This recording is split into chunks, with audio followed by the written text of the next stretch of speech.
A surprise in a Washington, D.C. court today. Donald Trump's former national security advisor, Michael Flynn, he was supposed to be sentenced for lying to the FBI about his contacts with Russia.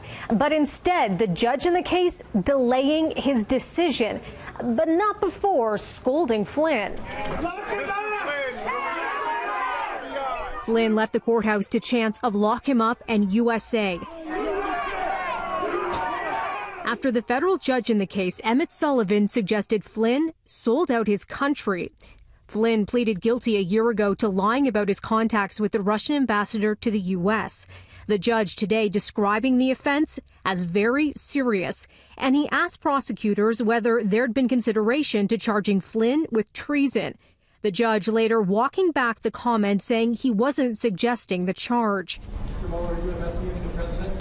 A harsh takedown after special counsel Robert Mueller, who's leading the Russia investigation, had requested no jail time for Flynn because of his substantial cooperation with the probe over the course of nearly 20 interviews. Following the judge's biting criticism in court today, Flynn's legal team requested the delay, allowing Flynn to complete his cooperation in the Russia investigation. Just hours before today's hearing, Trump tweeting in part, "Good luck today in court to General Michael Flynn. Will be interesting to see what he has to say despite tremendous pressure being put on him." The delay is something between General Flynn and the courts. In the meantime, we wish General Flynn well. Warm words from the White House today for Flynn, while at the same time distancing the former national security advisor from Trump.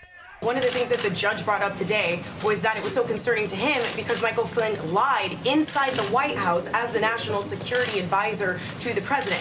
So is the White House disputing at this point that Michael Flynn is a liar? Because that's also the reason that he was fired. He was fired for lying. We're disputing that any actions he engaged in had nothing to do with the president. That just because maybe he did do those things, but that doesn't have anything to do with the president directly. Flynn was set to be the first White House official to be sentenced in Mueller's investigation. Sentencing now expected in March.